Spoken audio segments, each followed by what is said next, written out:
Buenas tardes, bienvenidos a la charla de los reinos helénicos a la llegada del Islam. Esta es la última charla del ciclo histórico Palestina Antigua, realizado en conjunto con el Centro de Estudios Árabes Eugenio Chaguán de la Facultad de Filosofía y Humanidades de la Universidad de Chile. Quiero agradecer a nombre del director de Cultura, Roberto Lama, y del mío propio a Marcela Sedán, directora del Centro de Estudios Árabes Eugenio Chaguán, y a los profesores participantes por el trabajo brillante que nos han entregado a través de este ciclo, que esperamos poder realizar una segunda parte, ya que hemos contado con una asistencia enorme. La charla de hoy será presentada por Ricardo Marzuca, académico del Centro de Estudios Árabes Eugenio Chaguán de la Facultad de Filosofía y Humanidades de la Universidad de Chile, dedicado principalmente a la historia del mundo árabe contemporáneo e inmigración árabe a Chile y Latinoamérica. Ricardo Marzuca también es parte del directorio de la Comunidad Palestina de Chile. Dejo con ustedes a Ricardo Marzuca. Dando algunas ideas que hemos compartido durante el ciclo, digamos, en la charla inicial y posteriormente, bueno, en las excelentes charlas que Sebastián Salinas, el profesor Salinas, nos brindó. Me parece que hay algunos puntos importantes que rescatar o que de alguna manera sintetizar, que me parece que de alguna manera también nos pueden servir para ir dando cuenta, digamos, de la presentación de hoy. La idea es hacer una visión obviamente sintética y panorámica de la realidad de Palestina en el contexto del surgimiento de los llamados reinos helenísticos, ¿no es cierto?, posterior a lo que fue el Imperio Persa, su desmembración con lo que fue la conquista de Alejandro Magno, y obviamente todo un proceso de helenización que va a comenzar, digamos, en la zona del Próximo Oriente, que va a tener continuidad después de los reinos helenísticos, con la llegada, obviamente, del Imperio Romano, y posteriormente, digamos, con la situación de Palestina bajo el Imperio Bizantino, ¿no? El Imperio Romano de Oriente, que va a pervivir después de la caída del imperio en la zona occidental. Un par de reflexiones que creo que son importantes. Uno, en relación a lo que ya se ha venido presentando, esta tensión existente, digamos, que de alguna u otra manera tratamos de superar en términos de una visión, ¿no es cierto?, maximalista de los textos, ¿no es cierto?, de la Biblia hebrea o de la arqueología bíblica en relación, digamos, a presentar, digamos, más bien, o ponernos en una línea de una tendencia minimalista que no caiga en reducciones, que no caiga en la selección de ciertos eventos que resultan significativos, ¿no es cierto?, desde la literatura sacra, pero que indudablemente no nos permiten tener una visión clara, profunda, de conjunto, de efectivamente un hilo conductor que se construya, digamos, con una visión más integral. Por eso la primera charla fue justamente la perspectiva de una historia crítica, ¿no es cierto?, que sea más integradora y que efectivamente nos permita abordar la historia y la perspectiva palestina desde una mirada efectivamente que dé cuenta, ¿no es cierto?, de su riqueza, de su multiculturalidad, de su interculturalidad, y no una narrativa centrada fundamentalmente en el eurocentrismo, que es la que nos tiene, la que hemos estado acostumbrados, que es la que de alguna u otra manera hemos estado domesticados, ¿no es cierto?, con una periodificación que además nos complejiza, con quiebres en la mirada de la historia que están no en función del desarrollo de las civilizaciones y culturas no occidentales, ¿no es cierto?, sino que están básicas y fundamentalmente construidas sobre un hilo conductor que pone a Europa y a Occidente como el protagonista y el centro único de la historia, ¿no? Y eso produce distorsiones, era lo que en algún momento hemos estado planteando. Produce distorsiones, produce exclusiones, segregaciones, ¿no es cierto?, de determinados grupos y pueblos que han participado, digamos, en forma activa como sujetos de la historia. Entonces, en ese sentido, valgan estas observaciones. Una de las periodificaciones complejas, ¿no es cierto?, que se nos ha impuesto justamente esta idea de la historia antigua que comienza en Grecia, que sigue con Roma, que posteriormente, ¿no es cierto?, se articula a partir de el mundo moderno y posteriormente el mundo contemporáneo. Y hay un tema que es importante que vamos a abordar hoy, que tiene que ver, digamos, con la presencia árabe en el contexto del Próximo Oriente. Ahí hay una distorsión grave, una distorsión compleja que tiene que ver con la idea de que los árabes entrarían en la historia prácticamente, ¿no es cierto?, con el surgimiento y el desarrollo y la expansión del Islam, ¿no? Entonces, eso excluye, segrega la presencia de los árabes prácticamente, digamos, desde muy antiguo, ¿no? Desde previo a los reinos helenísticos. Hay un tema, digamos, que tenemos que abordar y que en la exposición voy a tratar, digamos, de dar cuenta también de la riqueza de lo árabe con antelación, ¿no es cierto?, con bastantes siglos de antelación al surgimiento del Islam, y ese es un elemento clave e importante porque impacta también en la visión y en la construcción histórica que tenemos en relación, digamos, a la historia de Palestina, ¿no? Voy a compartir pantalla con ustedes porque eso va a facilitar también, dada la temática de hoy, ir mostrando poder utilizar algunos mapas. Le voy a pedir a Eduardo ahí que me habilite para poder... Estoy tratando de acordarme cómo se hacía, Ricardo.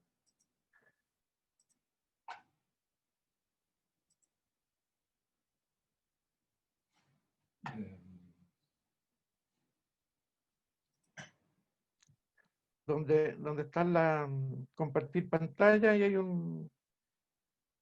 una flechita que tienes que pinchar y ahí abre la posibilidad de que se comparta. ¿Ahí parece?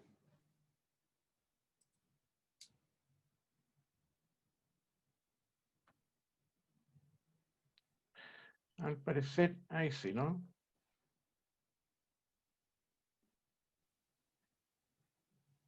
Sí.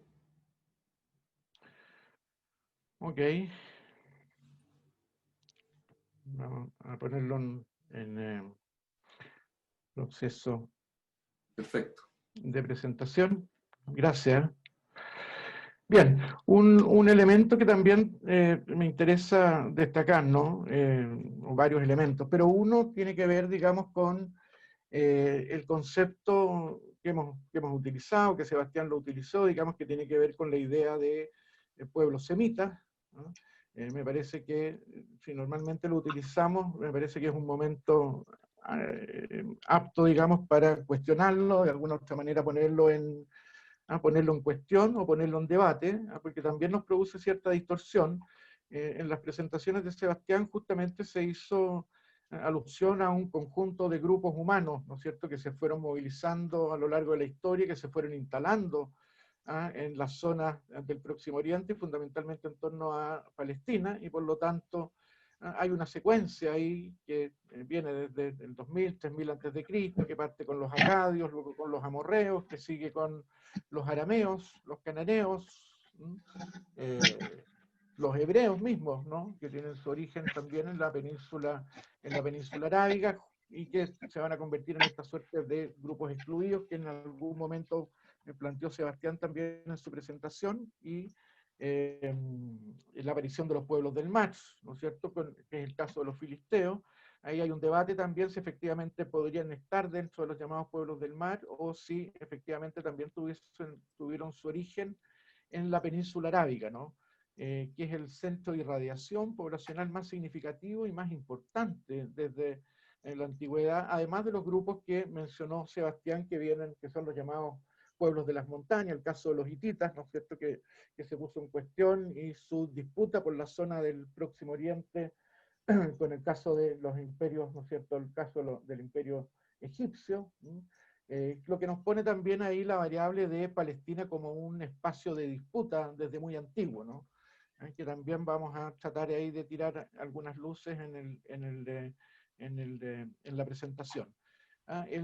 Todo este grupo de pueblos, entre comillas, ¿no es cierto?, de comunidades, se movieron desde la península arábiga, por lo tanto, hay una distorsión en la visión eurocéntrica de la historia que siempre ha planteado, antes que los árabes entren en la historia en el siglo VII, de que ¿El la correo? península, de que hay por ahí un Eso, pues, era un micrófono correo. encendido. Espérate, estoy viendo una cuestión, espérate. Espérate, No, Irene, Tratando espérate. de silenciar a alguien. Un segundito, Ricardo, por favor. sí, por supuesto. Y acá se llama Irene Mansur, invitación coloquio Houses. No, pues para nosotros, no. El 14 de octubre. ¿Cuándo el 14? Ah, no, hoy día lo mandaron, para el 20. No, no sé qué fue esto, espérate, es que estoy escuchando una cuestión. Espérate, para Irene Mansur te puse, Irene A Mansur, a la familia Mansur @gmail.com, le vamos a pedir que silencie el micrófono correo, para que podamos continuar. pues, ya, No logro encontrar el... ya. Es Lisette quien está hablando, Lisette. Ya, ok, chao. Sí, pero no logro llegar a ella. Pero ahí parece que... ¿Sí?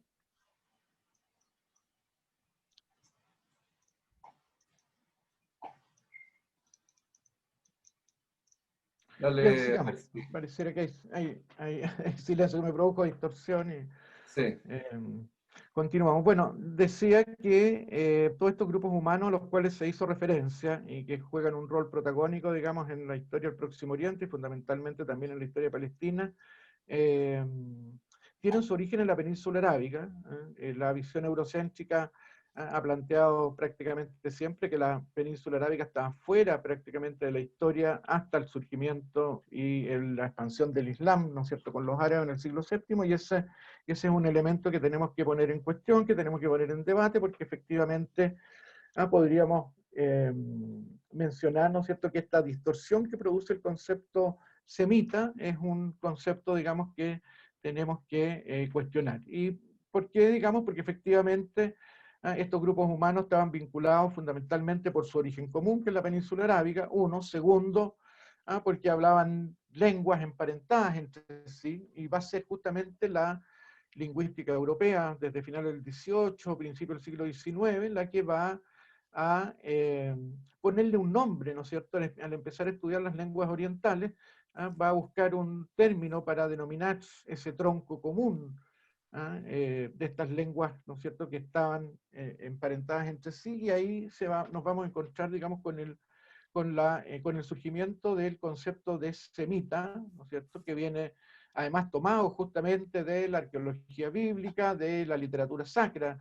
El término sem, de que va a derivar, ¿no es cierto?, a semitas, viene del capítulo 10 del Génesis, donde supuestamente, ¿no es cierto?, Noé, uno de los hijos de Noé, que habría sobrevivido después del diluvio, habría sido Sem, y él habría dado origen, digamos, a los llamados pueblos semitas. Entonces, bueno, eso nos produce cierta distorsión, porque el término no es el más representativo, efectivamente, del origen de estos grupos humanos, que es la península arábiga. A mí me parece que, por lo menos, ponerlo en cuestión es un tema significativo e importante, porque los mismos árabes, ¿no es cierto?, son parte también de este conglomerado de grupos, y efectivamente, digamos, si hubiésemos usado o si la historiografía occidental hubiese usado el término pueblos arábigos, por ejemplo, porque su origen era, ¿no es cierto?, la península arábiga, efectivamente, digamos, tendríamos una visión bastante más certera y una visión de conjunto, un hilo conductor que nos permitiera comprender, digamos, la dimensión y el protagonismo que tuvieron estos grupos en la conformación de la historia del Próximo Oriente. Dicho de otra manera, ¿no?, todos estos grupos, de alguna u otra manera, van a ir moviéndose a lo largo de la historia y se van a ir instalando en la zona palestina, y por lo tanto un elemento clave para comprender la historia del Próximo Oriente y el hilo conductor también de la historia palestina guarda relación con la península arábiga y con los pueblos arábicos, ¿no es cierto?, voy a usar esa denominación, que se van a ir instalando y que van a ir conformando y modificando la historia de la zona. Entonces, en ese sentido, parto haciendo esa aclaración que me parece significativa, me parece importante, y que la vamos a retomar cuando hablemos de la expansión árabe, ¿no es cierto?, con el Islam en el siglo VII, porque efectivamente hay historiadores, como el historiador italiano Francisco Gabrieli, ¿no es cierto?, que cuando habla de la expansión del Islam, dice que, bueno, la expansión árabe del siglo VII llega a ser como la última gran oleada de un movimiento permanente, de un ciclo permanente de grupos humanos que desde la península arábiga se van movilizando hacia zonas más fértiles, y en ese sentido van a ir modificando y irradiando la historia de la zona, ¿no? Entonces, en ese sentido, podemos dar un hilo conductor también cuando nos aboquemos, digamos, a hablar de la expansión árabe y su impacto en el siglo VII en la zona de Palestina fundamentalmente, ¿no?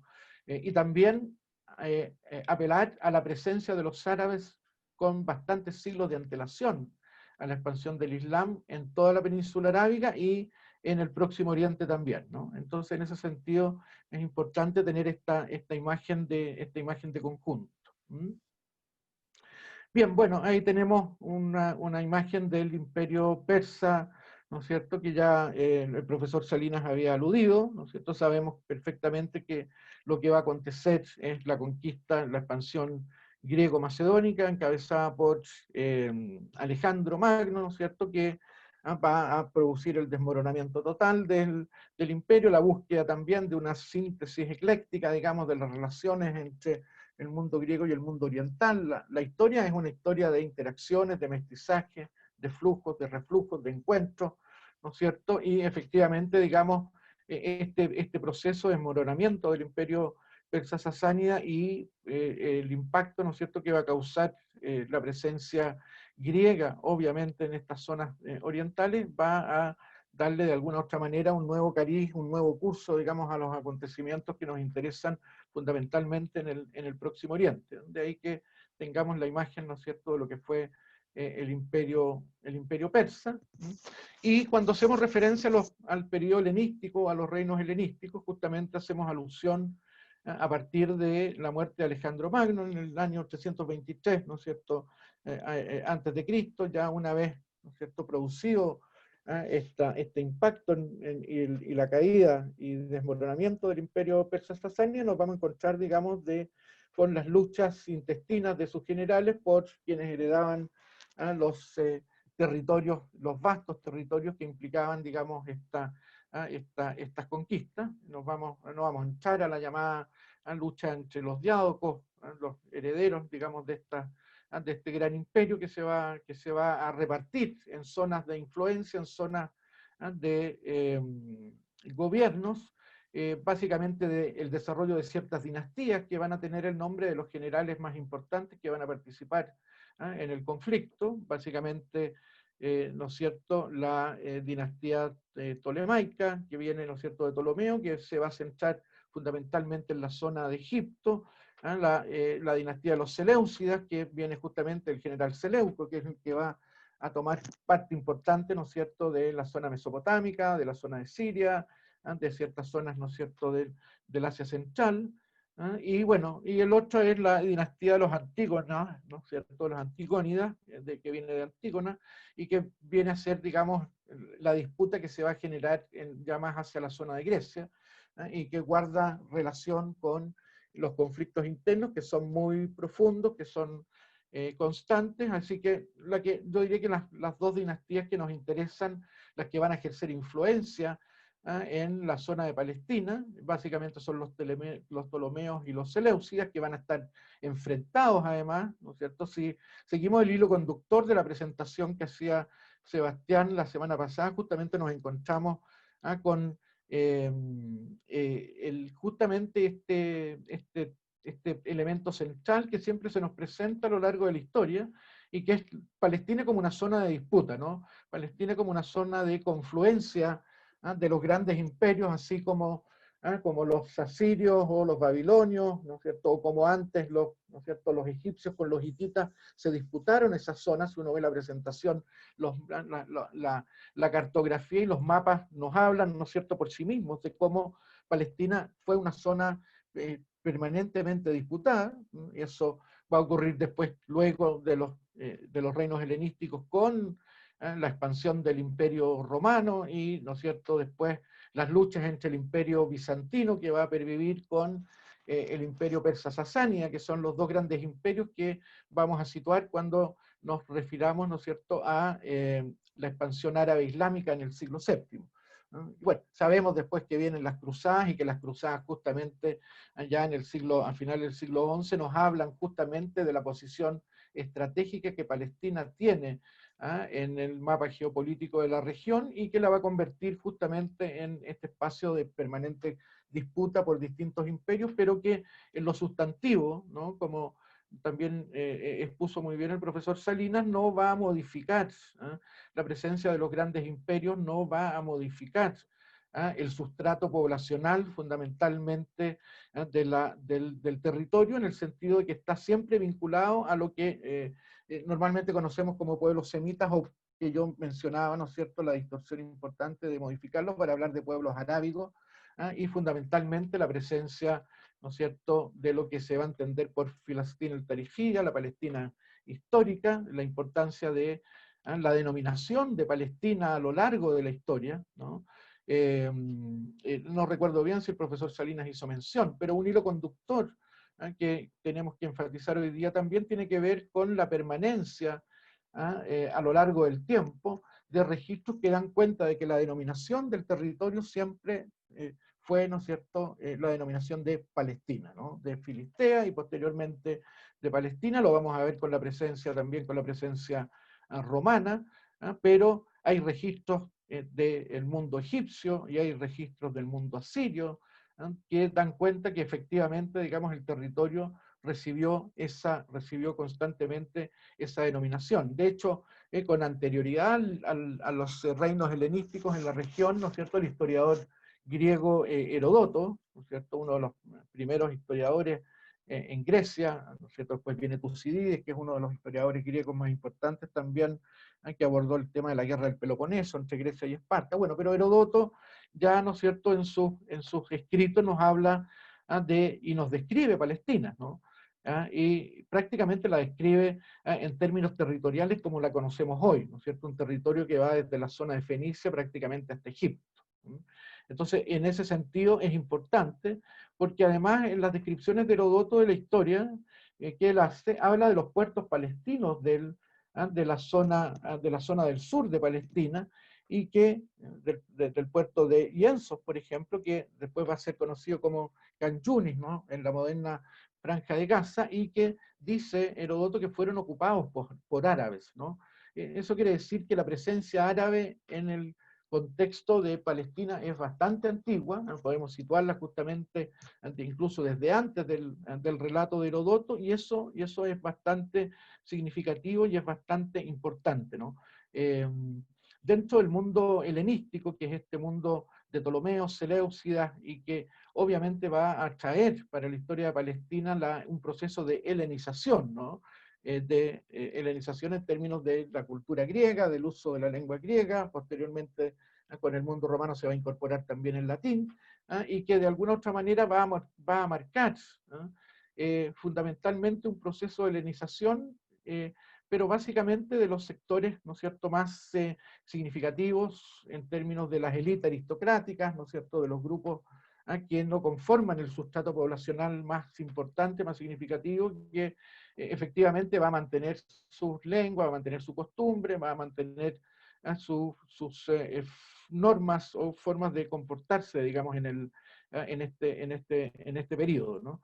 Entonces, efectivamente, con el mundo ptolomeo y el mundo seleucida disputándose la zona de Palestina, nos vamos a encontrar con efectivamente un proceso de helenización.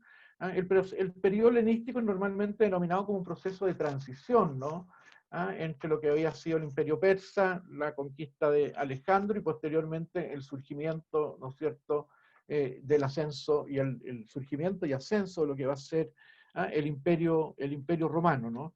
El mundo helenístico también nos habla del esplendor de las ciudades del Mediterráneo. Hay ciudades importantes ahí en la costa de Palestina que van a tener una irradiación importante, que van a tener un crecimiento importante, que tiene que ver con el desarrollo del comercio también en el mar Mediterráneo, ¿no? Ciudades como Alejandría o ciudades como Antioquía, que están ahí en la zona, nos dan cuenta, digamos, de puertos y de ciudades que van a jugar un rol relevante en el desarrollo de lo que va a ser la civilización helenística, ¿no? Y por lo tanto, en ese sentido, hay un proceso de helenización, hay un proceso importante desde el punto de vista cultural, pero que va a abordar fundamentalmente y que va a transformar las sociedades, ¿no es cierto?, en la zona de Palestina, pero básica y fundamentalmente, como decía, a las élites, a las aristocracias, ¿no es cierto?, a los sectores griegos que de alguna u otra forma también van a estar instalados ahí, pero la población fundamentalmente de origen aramea, árabe, cananea, o hebrea, van a estar, ¿no es cierto?, inmersas, digamos, como sustrato poblacional básico, y Palestina va a mantener en este periodo fundamentalmente una identidad que está vinculada, digamos, a lo árabe, a lo arábigo, por una parte, y en segundo lugar, ¿no es cierto?, va a mantener esta característica que a lo largo de la historia la identifica en lo fundamental y que tiene que ver con un espacio multicultural, con un espacio intercultural, ¿no es cierto?, donde se van sumando ciertos componentes, pero el sustrato básico, ¿no es cierto?, siempre se mantiene. Entonces, en ese periodo, en ese sentido, el periodo helenístico es un periodo que está marcado, ¿no?, por estas disputas de los grandes imperios, de estos grandes reinos, ¿no es cierto?, que se van a establecer con dinastías competitivas entre sí, y de alguna u otra manera también es importante aquí mencionar el hecho, ¿no es cierto?, de que se da este proceso de helenización al cual, al cual yo apuntaba, ¿no? Otro elemento que es interesante apuntar, bueno, que nos vamos a encontrar que este periodo helenístico prácticamente tiene fin con en el año 31 antes de Cristo, básicamente, ¿no es cierto?, con la famosa batalla de Accio, donde se produce la llegada romana, donde se produce el suicidio. Eso ya, ¿no es cierto?, es bastante conocido por el cine, por la historia, por lo que ya es bastante difundido en función de las dinámicas que se van a dar en este sector, ¿no es cierto?, y que es el suicidio de la última soberana helenística vinculada a la dinastía de los Ptolomeos, que es Cleopatra, ¿no?, Cleopatra VII de Egipto, su amante romano, ¿no es cierto?, Marco Antonio, que de alguna u otra manera buscaron tratar de independizar y generar ahí un proyecto de reino propio, que efectivamente la expansión romana va a poner término, ponerle fin, y indudablemente ya a partir del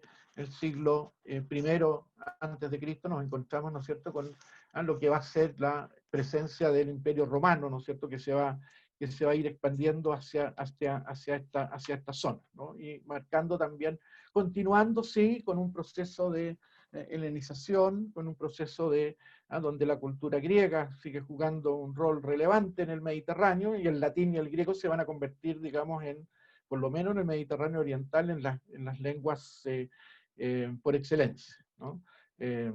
Por lo menos entre las élites y entre los sectores más acomodados de las sociedades, de las ciudades en torno al Mediterráneo.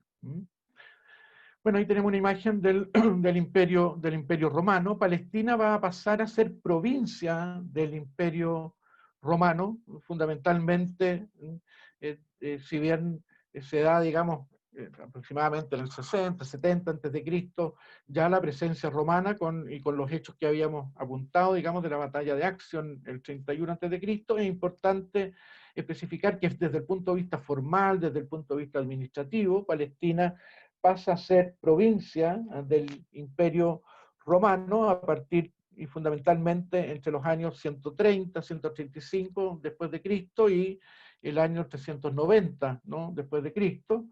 Se convierte en una de las provincias del imperio.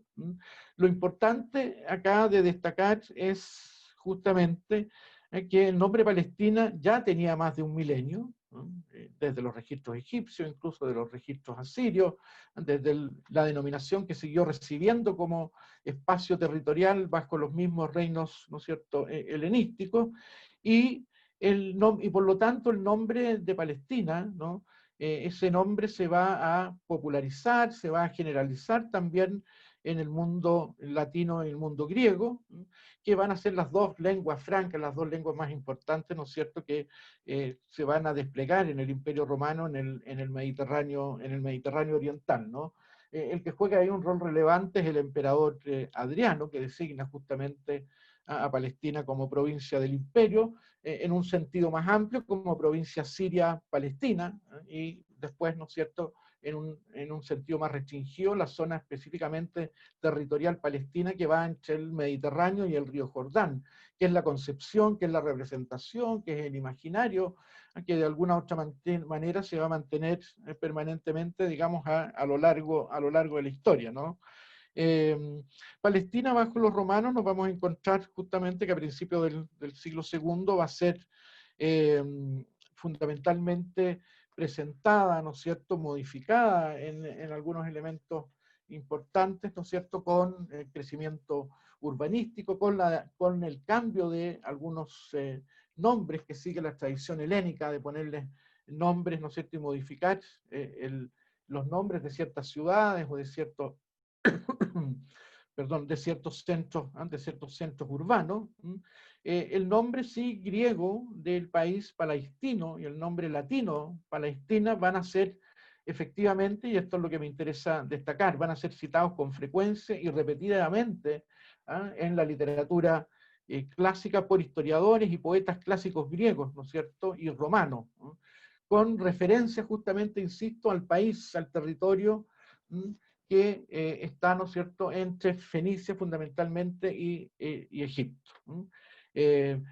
Por citar algunos nombres, ¿no?, que nos aporta el texto de Nur Masalha, de Palestina, 4000 años de historia, o un historiador palestino importante que trabajó en la relación entre el mundo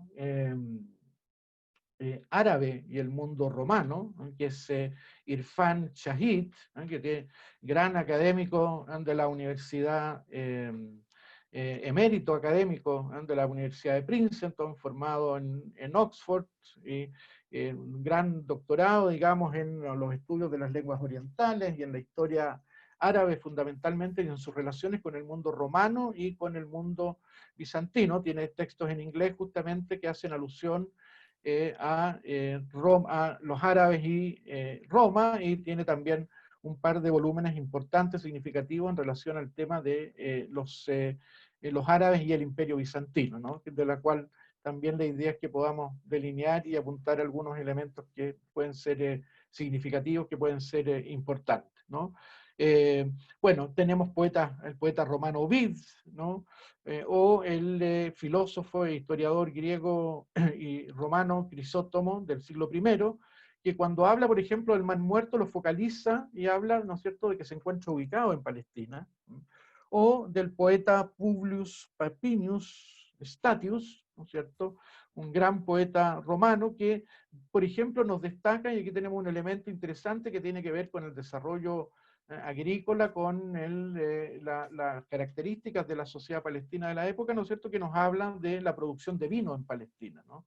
Que eso es tremendamente importante, porque cuando habla además este poeta de la producción de vino en Palestina, hace alusión que justamente esa producción de vino estaba enriquecida, aromatizada, ¿no?, con las especias del sur de Arabia, con las hierbas y el aromático bálsamo palestino, y la región de Palestina se va a convertir en una zona importante de producción vinícola. Eso es interesante.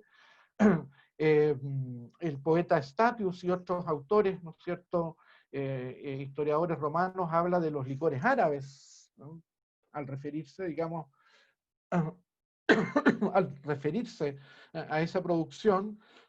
En el periodo bizantino nos vamos a encontrar con una producción a gran escala de licores, llamados licores palestini, en la Gran Palestina, que va a ser conducido y que va a ser exportada, ¿no es cierto?, en el comercio internacional a través del Mediterráneo. Por lo tanto, hay una tradición ahí vinícola que estos poetas romanos nos dan cuenta que se produce en Palestina, que luego va a ser heredada, ¿no es cierto?, también por el género de la poesía árabe, conocida, ¿no es cierto?, como al-Jamariyya, ¿no es cierto?, al-Jamariyya, que es lo que tiene que ver justamente con un tema recurrente en la poesía árabe clásica, ¿no?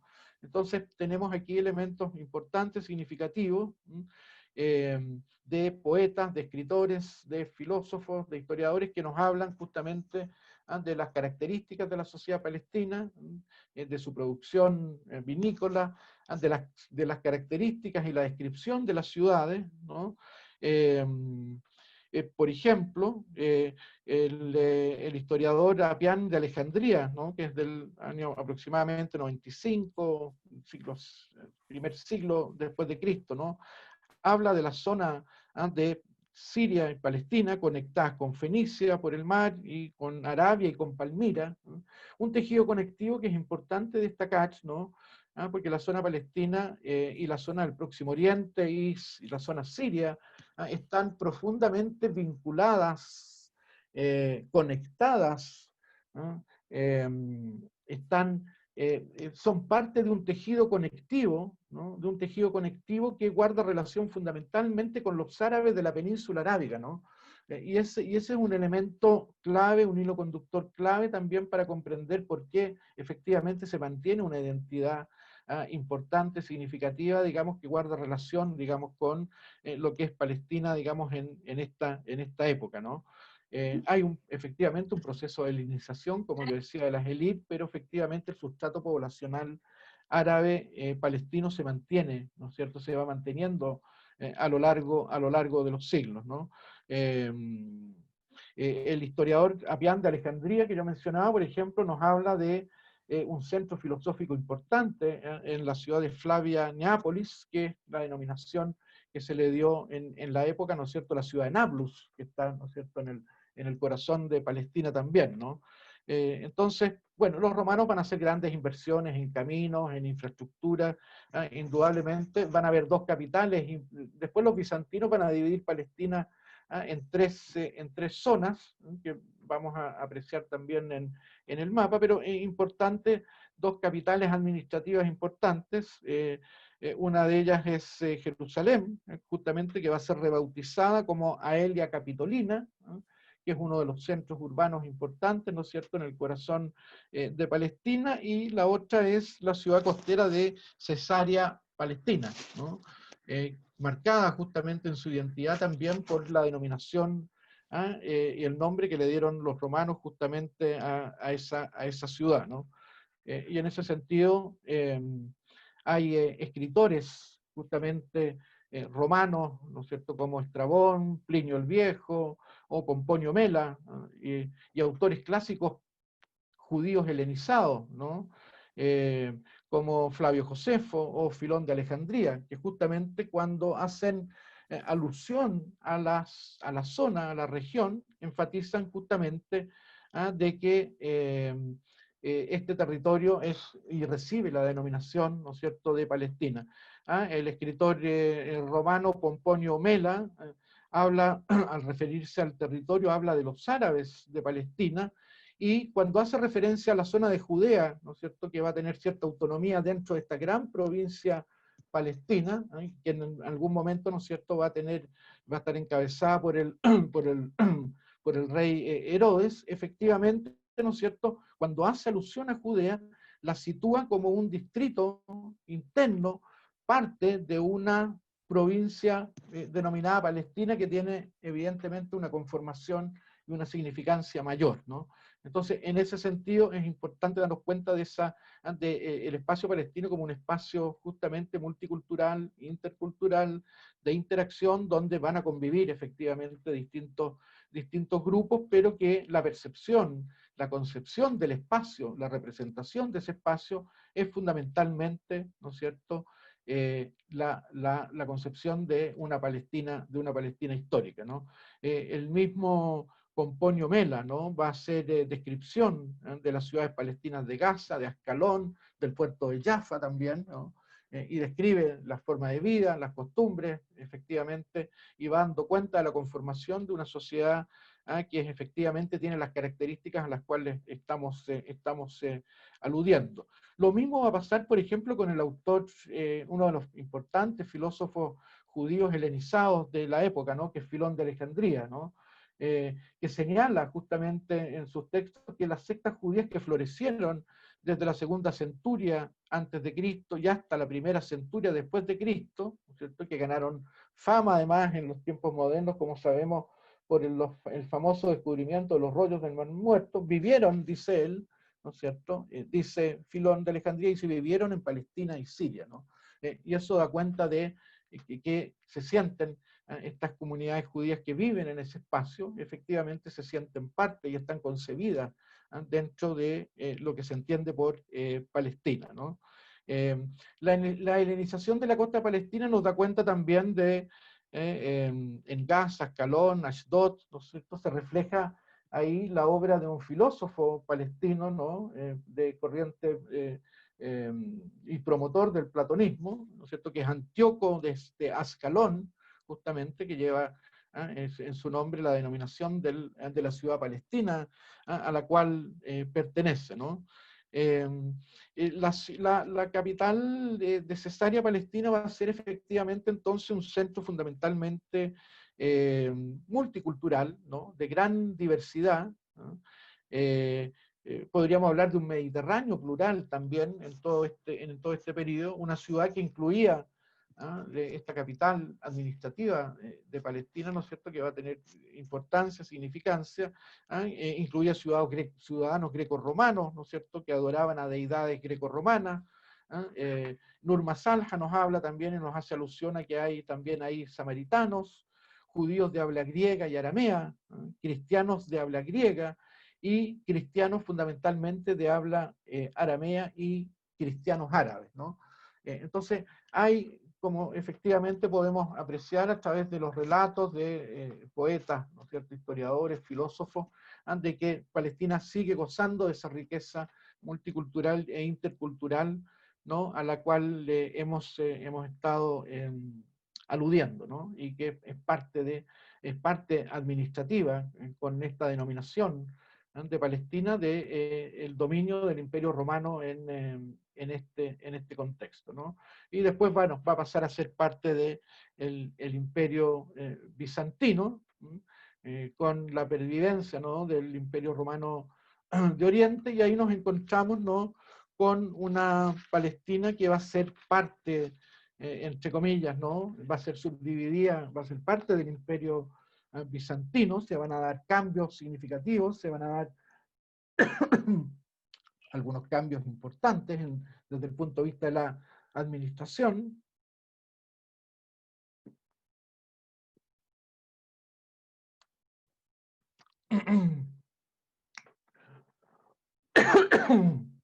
Bien, disculpen, tengo estas cosas que uno le pasa de pronto, que se atora, pero sigamos. Bien, con la presencia bizantina entonces nos vamos a encontrar con un proceso creciente de cristianización, ¿no? Y cristianización fundamentalmente ortodoxa. Palestina va a ser dividida y podemos apreciar en el mapa en esta Palestina prima, Palestina secunda, Palestina tercia. Vemos ahí la posición geográfica de Cesarea, Palestina, a la cual habíamos aludido, y la denominación de Aelia Capitolina para lo que era, ¿no es cierto?, o había sido bajo el Imperio Romano la ciudad de Jerusalén, ¿no es cierto? Pero es interesante apuntar, digamos, a un par de elementos que tienen que ver con el mundo bizantino.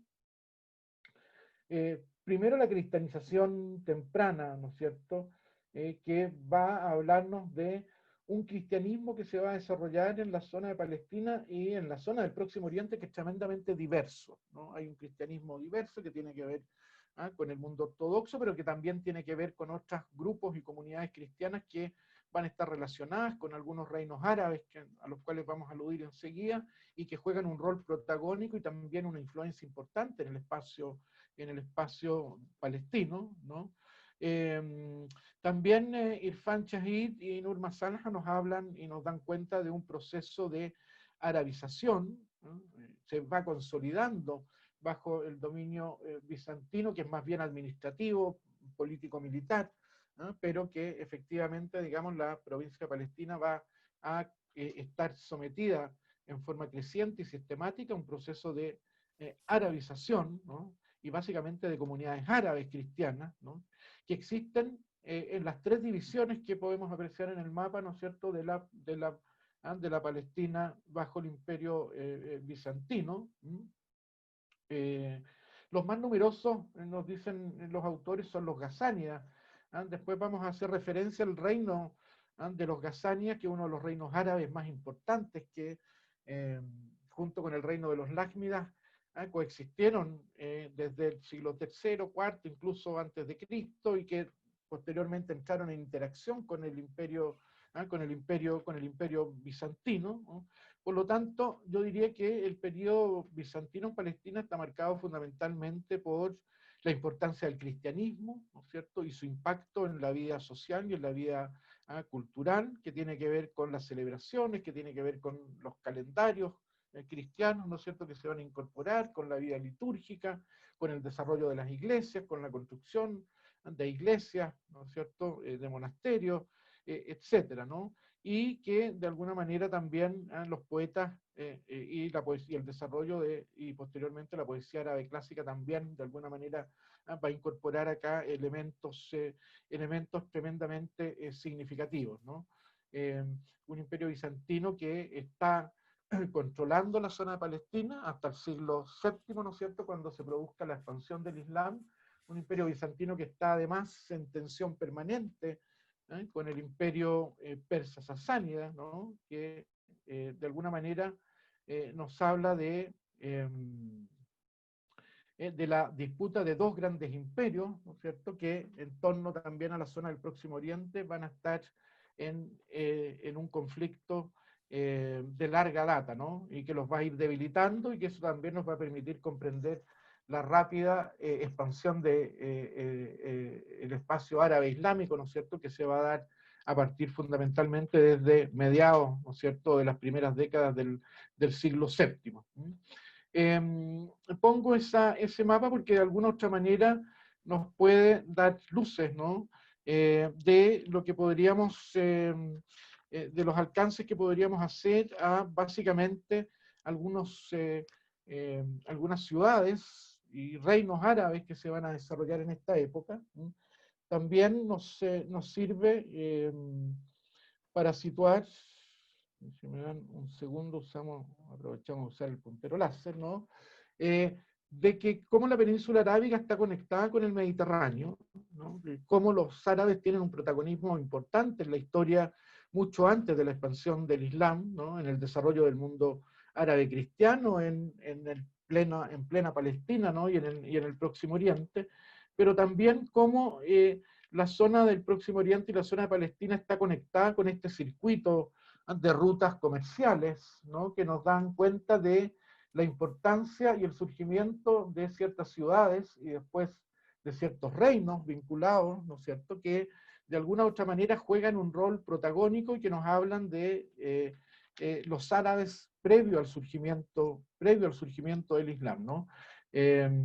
Dos referencias que están justamente en el corazón de las rutas comerciales, ¿no?, tanto marítimas y terrestres. Podemos hacer alusión a dos reinos árabes importantes, ¿no? La ciudad de Petra, que está ahí, ¿no?, que se va a convertir en la capital, ¿no es cierto?, del reino de los nabateos, ¿no?, uno de los reinos importantes que se va a desarrollar, que va a tener una irradiación importante también hacia la zona de Palestina, ¿no? Normalmente la historiografía occidental no hace alusión, ¿no es cierto?, en forma muy desconectada, en forma muy arbitraria, en forma muy inconexa. Por eso siempre estamos enfatizando esta idea de construir también una historia de la zona desde una perspectiva crítica y de una perspectiva más integral que dé cuenta de las comunidades protagonistas de la historia, y no solamente el hilo conductor de los grandes imperios, sean los reinos helenísticos, el imperio romano o el mismo imperio bizantino, que indudablemente juega una influencia importante en la región, pero que no es el único factor clave e importante para comprender el desarrollo y la riqueza de la zona del Próximo Oriente, y particularmente de la zona tanto de Siria como de la zona de Palestina, que es la que hemos estado enfatizando. Bueno, en Petra va a surgir un reino significativo importante, que es el reino de los nabateos. Hasta hoy en día, ¿no es cierto?, Petra se encuentra en el desierto dentro de Jordania, y es es una de las importantes ruinas arqueológicas que suelen tener un sentido turístico tremendamente clave, tremendamente importante, en esta red que se introduce a las profundidades, ¿no es cierto?, de los reinos árabes que se desarrollaron también en la península arábiga, en la zona sur de la península arábiga, ¿no? Siempre que se habla de la península arábiga se habla de la zona centro, de la zona desértica, de las tribus nómades, de los beduinos, pero no se rescata la importancia de los grandes reinos árabes, agrícolas, sedentarios que se instalaron en la zona sur de la península arábiga y a los que vamos a hacer mayor alusión, que son los de la zona norte de la península arábiga, que son justamente los que tienen mayor interacción y mayor protagonismo en lo que es también la historia de Palestina, ¿no?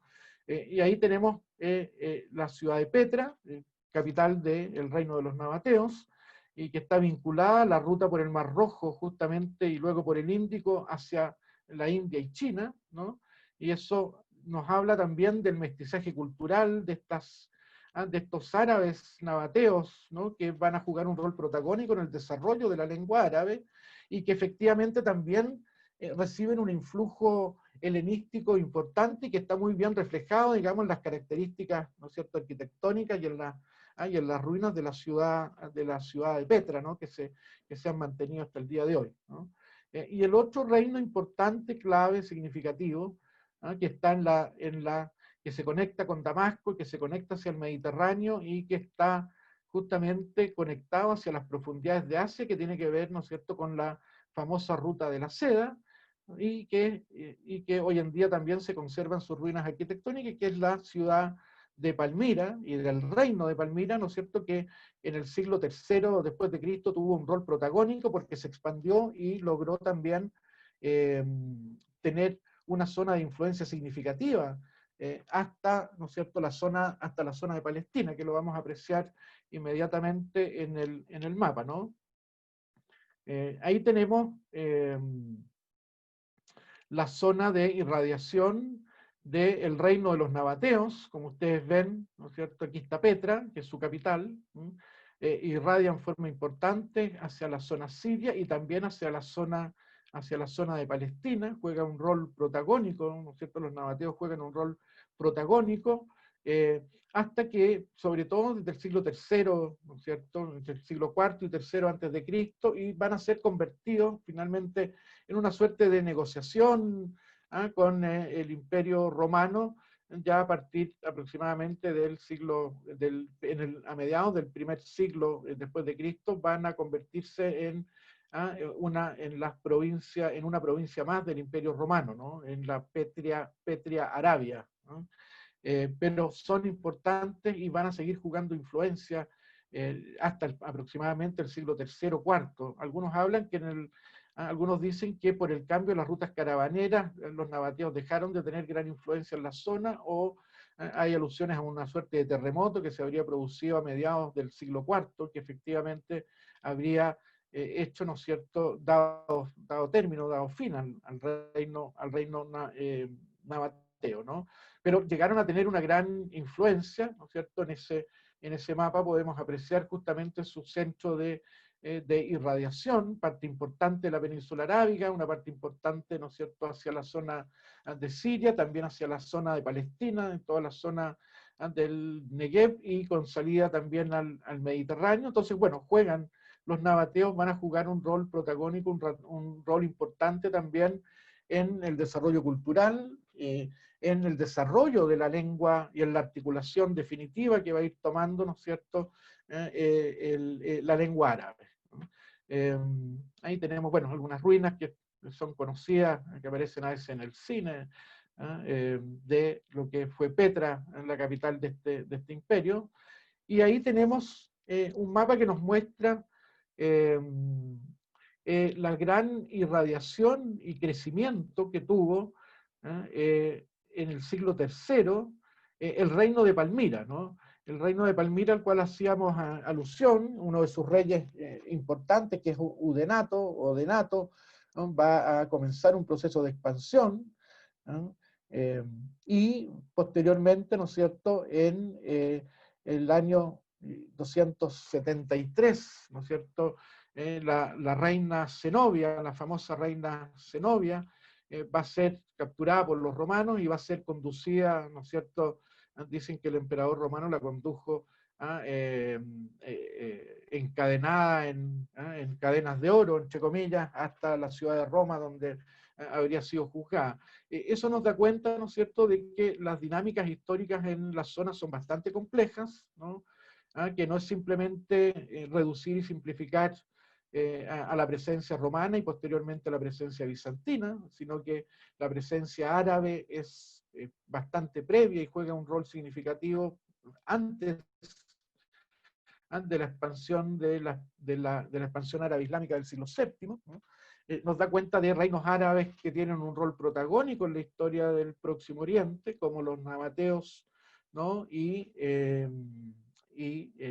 La ciudad y el reino de Palmira, ¿no? Que juegan, una influencia importante también en la zona de Palestina, y que tiene que ver también con este tema que apuntábamos con la cosa del Imperio Bizantino en términos de del proceso de cristianización y de arabización, ¿no? Cuando hablamos del proceso de arabización bajo los bizantinos, estamos dando cuenta justamente de que estos componentes nabateos y palmiros, ¿no? Ligados fundamentalmente al mundo sirio, van a jugar también un rol claro, protagónico en la conformación de la historia de la Palestina, ¿no es cierto?, de la Palestina histórica, ¿no? Ahí hay algunas ruinas actuales de lo que es Palmira, no está dentro de Palestina, pero juega un influjo importante, y también nos da cuenta de este mestizaje cultural, ¿no es cierto?, de estos procesos interculturales donde lo árabe, lo griego, ¿no es cierto?, lo helénico propiamente tal, se mezclan en estilos arquitectónicos, y que nos da cuenta también de la riqueza de lo que es esta región en este periodo, ¿no?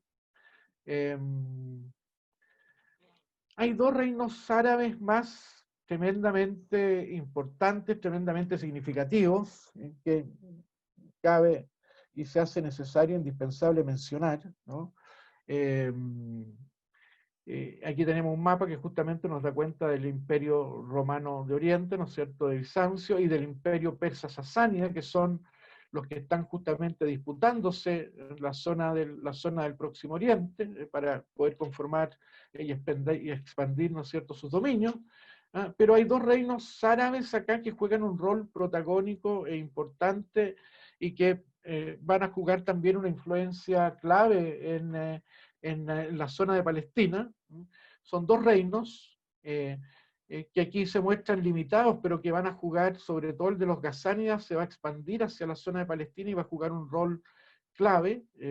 Es el reino de los gasánidas, que fue el reino de los gasánidas, que va a jugar una suerte de rol en un sentido que va a ser aliado, ¿no?, del Imperio Bizantino. ¿No? Es un reino, nótese, ¿no?, es un reino árabe cristiano, es un reino árabe cristiano, ¿no?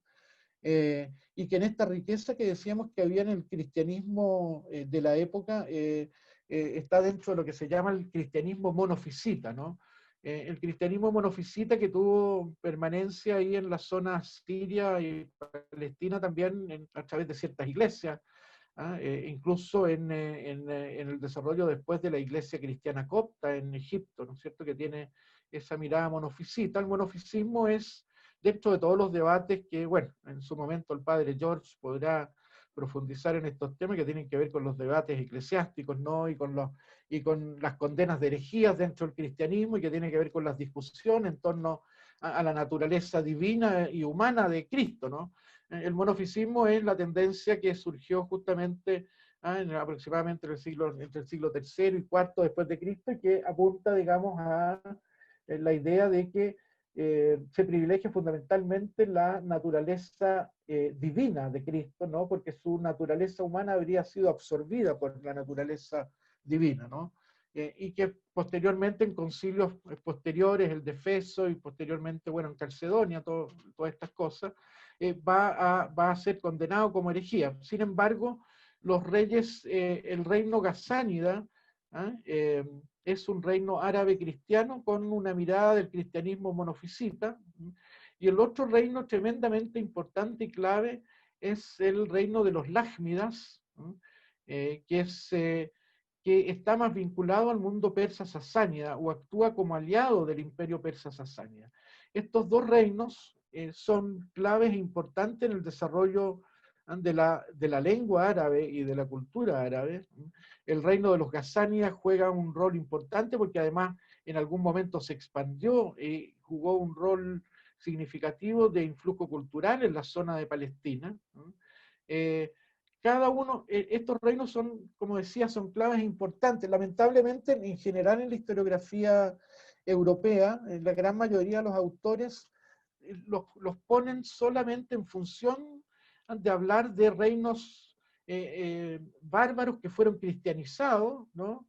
En una visión muy eurocéntrica, o aluden a ellos como reinos tampón, ¿no? Como reinos tampón que habrían estado al servicio, uno del imperio bizantino y el otro al servicio del imperio persa sasánida, ¿no? Entonces les quitan, coartan, ¿no es cierto? No les permiten justamente en esta mirada historiográfica dar cuenta de la riqueza del desarrollo de la lengua, de la cultura, de la identidad árabe que está jugando ahí un rol relevante y que juega también un rol importante en el desarrollo de el territorio de Palestina, ¿no? Entonces, en ese sentido, ambos reinos podríamos decir, ¿no?, que juegan un rol relevante en la conformación de la civilización árabe que se va a desplegar con la expansión del Islam, ¿no? Hay cosas tremendamente importantes y significativas que nos hereda y nos comenta una intelectual, una académica palestina, que es Zahran, ¿no? Yasmín Zahran, que tiene textos justamente escritos en referencia a tanto el reino de los Ghassánidas como el reino de los Lájmidas, ¿no? Y Yasmín Zahran justamente nos da cuenta de la importancia que tuvieron estas conformaciones, ¿no es cierto?, estos reinos en el desarrollo posterior de la civilización árabe islámica clásica, ¿no? Por el desarrollo de la cultura, por el desarrollo de la lengua, por el desarrollo de la literatura. Entonces juegan, la capital Lájmida, por ejemplo, que es conocida como Algira, fue un centro cultural tremendamente importante posteriormente cuando se produce la expansión del Islam, ¿no? Entonces es clave, es importante destacar este protagonismo árabe con bastante antelación a la expansión del Islam. De hecho, Yasmín Zahran nos comenta de que no es casualidad, ¿no?, de que el califato omeya surgió, ¿no es cierto?, con posterioridad a, obviamente, la muerte de Mahoma, el proceso de expansión del Islam y lo que se conoció como los primeros 4 califas bien guiados, que fueron los sucesores de Mahoma, ¿no? No es casualidad de que el fundador de la dinastía omeya, Muawiyah, haya justamente trasladado la capital del califato árabe desde la zona del Hiyaz, ¿no?, desde las ciudades de la Meca y Medina, que resultaban significativas en lo que fue el surgimiento y desarrollo del Islam, hacia la ciudad de Damasco, justamente siguiendo de alguna u otra manera la ruta de los Ghassánidas, ¿no? Como reinos árabes que sentaron las bases del desarrollo cultural de la civilización árabe islámica. Y no es casualidad, también nos dice Yasmín Zahran, ¿no?, de que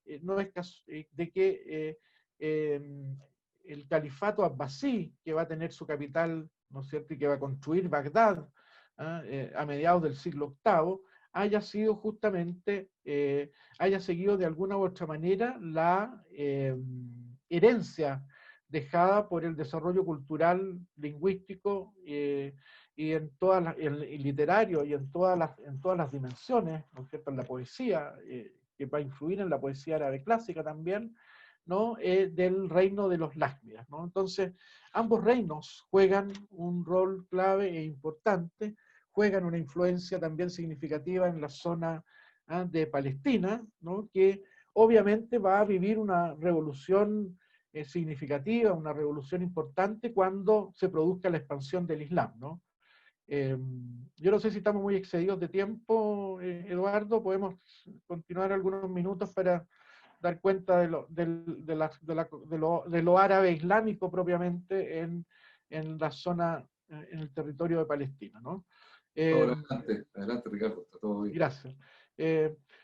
Bueno, no vamos a hacer una historia del Islam, digamos, en este contexto, sino que hacer alusión, digamos, a los cambios, transformaciones e influencias que implica este influjo, ¿no? Cuando se produce la expansión en el siglo VII, sabemos, ¿no es cierto?, que Mahoma nace en la ciudad de la Meca en el año 570, de que fundamentalmente recibe la primera revelación, ¿no?, en el año 610, que vive un periodo de difusión del nuevo monoteísmo, ¿no es cierto?, y de las revelaciones que va a ir recibiendo, valga la redundancia, ¿no?, por Arcángel Gabriel y, ¿no es cierto?, y directamente por Dios, que se van a plasmar en el Corán, que es un dictado sobrenatural hecho directamente por Dios a Mahoma, ¿no?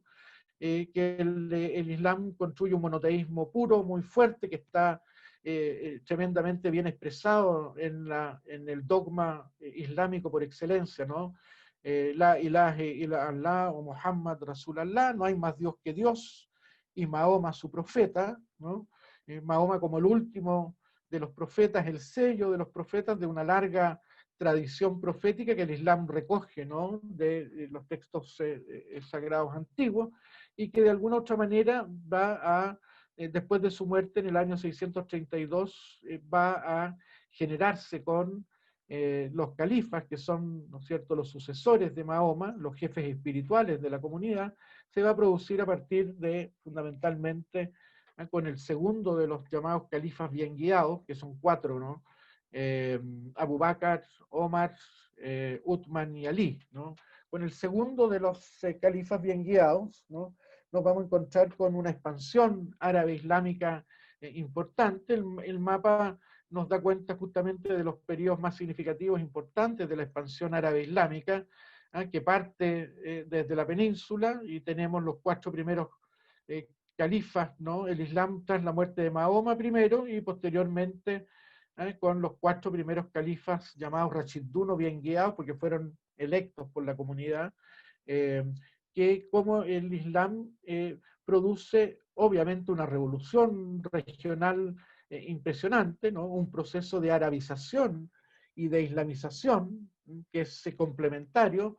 Evidentemente sabemos que hay zonas que se arabizan y se islamizan completamente, hay otras zonas que se van a islamizar, ¿no?, pero no se van a arabizar totalmente, como va a pasar con la zona que dominaba el imperio persa sasánida, que se va a desmoronar, ¿no?, y va a desaparecer con la expansión islámica, y el caso del imperio bizantino, que se va a retrotraer, ¿no?, en sus fronteras, porque toda la zona sirio, palestina, egipcia y parte importante del norte de África va a ser parte del proceso de expansión y de arabización y de islamización que se va a proyectar, digamos, en esta época, ¿no?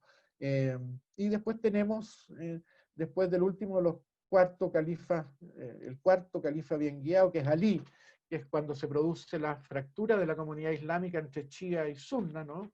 No tenemos tiempo para entrar en esos detalles, pero bueno, en alguna otra oportunidad podremos profundizar estas cosas. Lo importante es dar cuenta de la conformación del imperio árabe islámico, ¿no? De justamente la gran expansión que se alcanza con el califato de los omeyas, que van a trasladar su capital a la ciudad de Damasco, la capital por excelencia de este periodo, aproximadamente entre el año 661 y 750, ¿no?, que es el periodo del califato omeya, y después del año 750 hay un cambio de dinastía y viene el famoso califato abbasí, que es el que va a construir la ciudad de Bagdad, ¿no? Pero centrémonos en qué pasa, ¿no es cierto?, con Palestina bajo la égida, ¿no es cierto?, del Islam. Hay un proceso efectivamente de arabización y de islamización significativo, ¿no? No es automático, ¿no? Es gradual, ¿no? Eh, eh, Hay una suerte de negociación también interesante. La presencia árabe islámica y la articulación del espacio, de este espacio, nos habla fundamentalmente de una transformación que podríamos dar cuenta de pluralismo y de interculturalidad que se expande en términos, ¿no es cierto?, de que encuentra mayor espacio con la presencia árabe islámica. Hay el autor que yo mencioné italiano, Francesco Gabrieli, hace un rato, cuando trabaja el tema de la expansión del Islam, dice que justamente las crónicas árabes dan cuenta de que cuando los árabes se expanden en el siglo VII, ¿no? La gran mayoría de las ciudades rápidamente cedieron a la presencia islámica porque todo lo que era, por ejemplo, la zona palestina, Siro-Palestina, bajo el Imperio Bizantino, las poblaciones originarias salieron a recibir con cánticos y con bailes a los árabes que venían de la península porque efectivamente se sintieron identificados con ellos, ¿no? Porque el Imperio Bizantino era un imperio que imponía básicamente por la fuerza militar y con guarniciones permanentes el control administrativo y político de la zona, pero, ¿no es cierto?, la población tenía un sustrato arábigo que, como hemos enfatizado, venía desde la antigüedad, ¿no? Entonces nos encontramos con un espacio intercultural importante.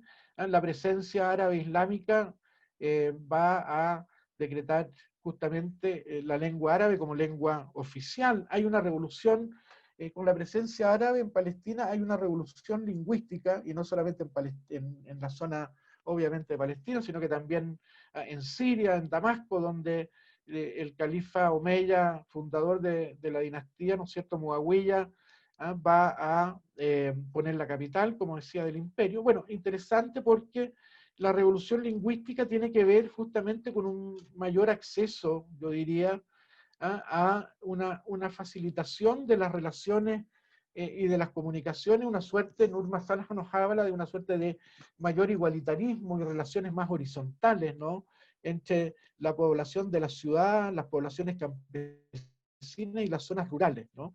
¿Por qué? Porque la expansión y el hecho de que el árabe se despliegue como lengua articuladora de de las sociedades regionales, va a significar que se va a poner término a la fractura que existía bajo el imperio, bajo los reinos helenísticos y bajo el imperio bizantino, ¿no?, donde las élites, fundamentalmente aristocráticas, ¿no es cierto?, citadinas, hablaban y utilizaban fundamentalmente el griego, ¿no?, y en los centros urbanos, ¿no?, pero que la gran masa de la población, ¿no es cierto?, continuaba con sus lenguas y sus costumbres fundamentalmente asociadas al sustrato poblacional árabe que hacíamos referencia, ¿no? Arameo, árabe, las poblaciones judías fueron arabizadas también con la expansión y la presencia islámica.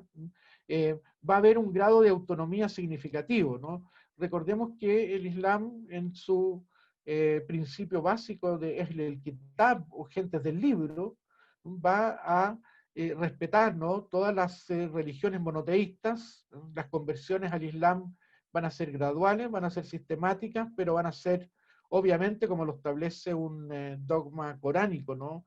No puede haber coerción en la religión, por lo tanto, los árabes musulmanes respetaron la religión de cristianos y judíos, ¿no? Se les denominó como gentes del libro, tuvieron la categoría de dhimíes o de protegidos, y por lo tanto se les otorgó tanta autonomía para resolver sus situaciones, así como la posibilidad de mantener sus creencias y sus prácticas religiosas en las iglesias, o el hecho de las comunidades judías también en las sinagogas, ¿no? Palestina va a ser reorganizada, ¿no? Va a ser dividida de alguna otra manera en tres zonas,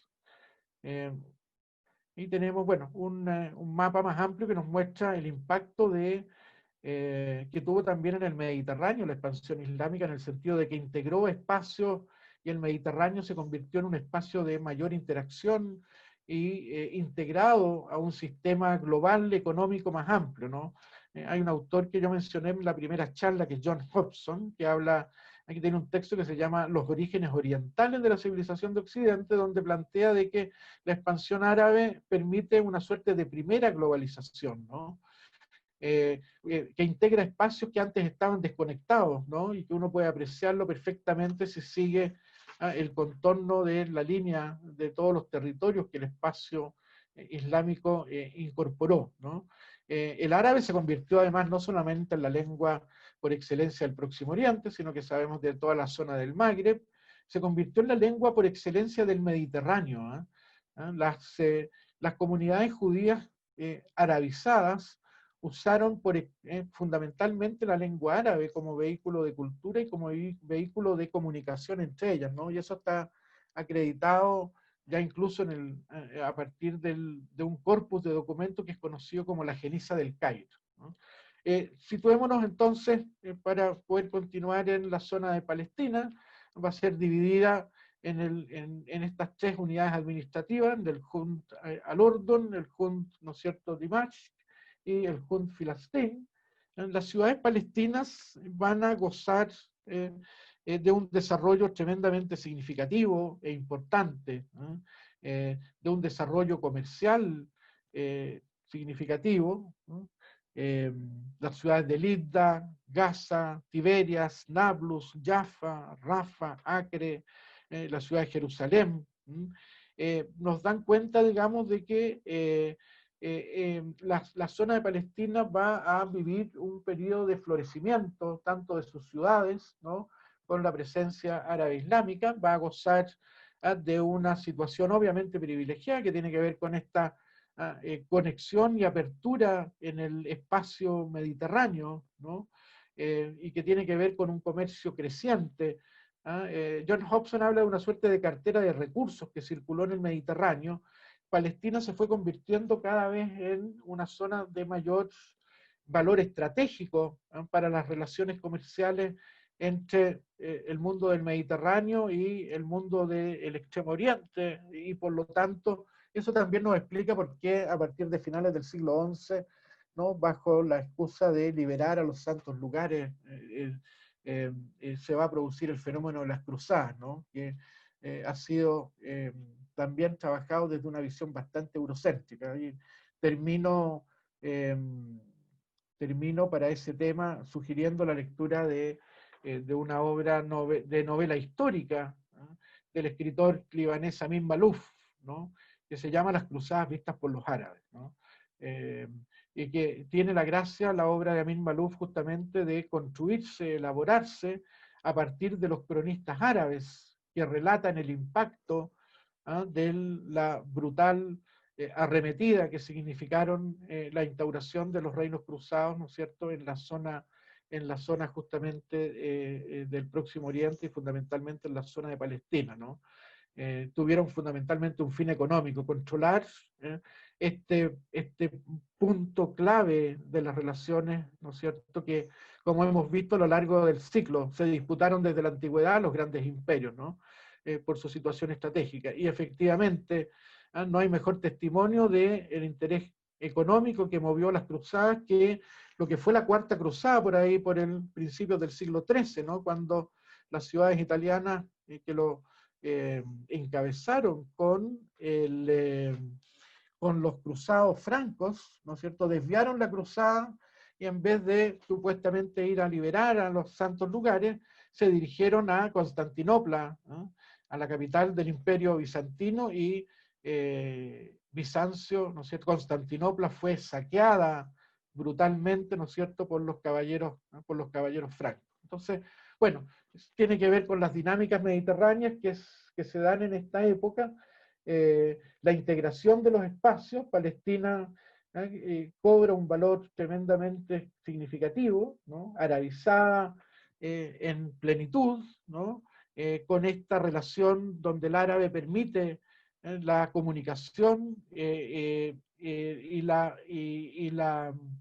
y y las relaciones culturales, ¿no? Entre citadinos, campesinos y las zonas rurales, un florecimiento comercial impactante, que da cuenta, digamos, de que el espacio árabe islámico que se instaura en Palestina en esta época, a partir de mediados del siglo VII, nos da cuenta, digamos, de un espacio de interculturalidad que va a marcar la identidad de la región hasta que efectivamente se produzca, ¿no es cierto?, la colonización de Palestina por parte del movimiento sionista a partir de finales del siglo XIX y principios del siglo XX. Lo dejo ahí para ver si alcanzamos a tener algún espacio de preguntas. Y creo, a ver, me excedí un poquitito hoy día, pero Ha pasado un poquito. hay muchos elementos en juego que evidentemente a uno le encantaría profundizar, ¿no? Pero que por lo menos la idea era esbozar una panorámica de lo que acontece, digamos, en este proceso de helenización que comienza con los reinos helenísticos y de arabización, ¿no? Que tiene que ver con la llegada también del Islam a la zona de Palestina, ¿no? Nos llega mucho agradecimiento, Ricardo, saludos desde Los Ángeles, desde Valdivia, desde Argentina, desde Colombia, desde México. Tenemos gente que nos está viendo. Te voy a pasar solamente dos preguntas. Una que hace Esther, que dice: ¿a qué llamas Palestina histórica? Ok, sí, claro. Cuando hablo de la Palestina histórica, hago referencia básica y fundamentalmente a cómo fue concebido ese espacio territorial desde la antigüedad, ¿no? La denominación que recibió, ¿no?, por parte de los registros históricos desde incluso la época del Bronce, y que tiene una suerte de hilo conductor, ¿no? A lo que quise apuntar en parte de la exposición tiene que ver con justamente cómo hay registros que denominan y conciben ese espacio, ¿no es cierto?, como Palestina, con la denominación de Palestina desde efectivamente los registros egipcios, los registros asirios, las denominaciones que hemos hecho mención, ¿no?, de los distintos escritores griegos, romanos, y judíos helenizados, ¿no es cierto?, como el mismo Filón de Alejandría y otros más que mencioné, y cómo a partir, ¿no es cierto?, hay un hilo conductor que da cuenta, ¿no?, claramente de que ese espacio fue conocido, denominado por sus propios habitantes y por los imperios y reinos que entraron en interacción con él como Palestina, ¿no? Y eso nos da cuenta y nos permite hablar de la Palestina histórica, y que incluso el periodo, ¿no es cierto?, en el cual el reino de Judá tuvo cierta autonomía, ¿no?, en ese territorio, que justamente que colinda con la llegada de los romanos, fue concebido, ¿no es cierto?, dentro de una provincia o de un espacio más amplio que fue conocido como la provincia de Palestina, ¿no? Entonces, eso nos da cuenta de que incluso la denominación romana, Palestina tuvo esa denominación como una provincia significativa e importante, y que da cuenta de que hay un hilo conductor que nos permite decir que la historia, ¿no?, y que los reinos y que los habitantes de ese territorio lo concibieron, lo denominaron, lo representaron y lo imaginaron, ¿no?, bajo ese concepto de Palestina, ¿no? Y por eso me permito hablar de la Palestina histórica, ¿sí? Perfecto. Y la última pregunta, Rosalín: ¿tiene que ver el reino de Gasánida con el nombre de Gaza? No necesariamente, ¿no? Más bien está vinculado, digamos, a lo que se conoció, digamos, como una dinastía de los Gasánidas, ¿no? No necesariamente está vinculado, yo diría que no está vinculado al nombre de Gaza, ¿no? Sino que es una denominación. Hay bastantes debates en torno al origen del reino de los Gasánidas, ¿no? Se habla de incluso de su relación con tribus árabes más bien del sur de la península arábiga, que se movieron en algún momento hacia las zonas más cercanas de la media luna fértil, ¿no? Y que ahí articularon, ¿no?, un reino importante, un reino significativo, que justamente nos permite hablar, y por eso mencioné el reino de los gasánidas, ¿no? Por el cristianismo, por hablar de los reinos árabes que tuvieron una identidad cristiana mucho antes y previo, ¿no es cierto?, al surgimiento del Islam, de lo que fue la presencia árabe en la región desde cientos de siglos antes de la expansión árabe islámica, ¿no? Y bueno, tanto el reino de Ghazán como el reino Lácmida, que yo hice mención, eran reinos cristianos, uno monofisita, el otro difisita, ¿no? El padre George ahí puede en su momento hacer las aclaraciones del caso de los debates entre la naturaleza humana y la naturaleza divina de Cristo, el monofisismo poniendo el énfasis en la naturaleza divina, ¿no? Y el difisismo, conocido también como nestorianismo, que pone el énfasis en ambas naturalezas, pero divididas, separadas, no actuando en forma conjunta y complementaria, ¿no? Como lo dictaron los concilios posteriores, ¿no? Que dejaron de alguna u otra manera fuera de lugar, por decirlo así, a estas miradas cristianas, pero que nos habla de la diversidad árabe, ¿no? En la península arábiga y en el Próximo Oriente previo al surgimiento del Islam, y que los árabes no entraron en la historia con la expansión del Islam, ¿no? Hay un largo hilo conductor al cual hacer alusión con bastante antelación a ese proceso. Perfecto.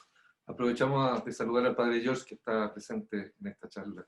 Le mandamos un abrazo. Y espero no haber dicho ninguna aberración eclesiástica en relación no es la expertise ni en la materia de uno, pero de alguna manera me interesaba dar cuenta de la importancia del desarrollo del cristianismo en la zona durante varios cientos de años, ¿no?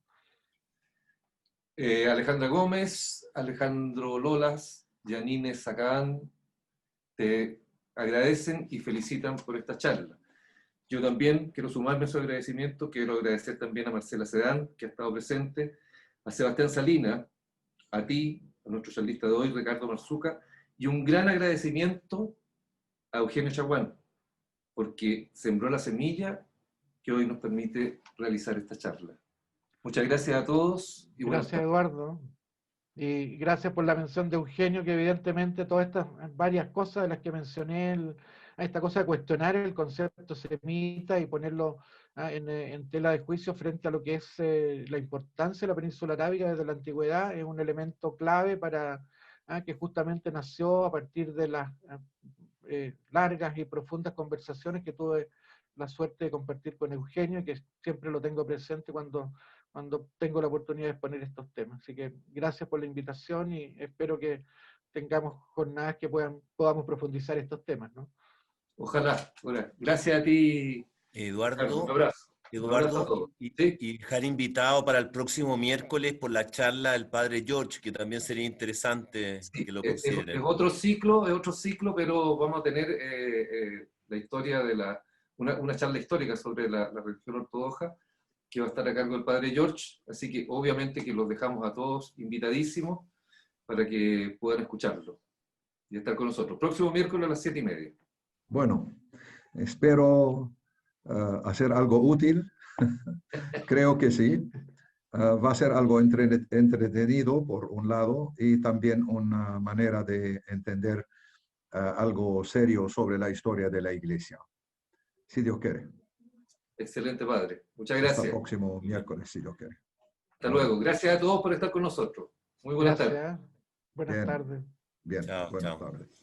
Gracias.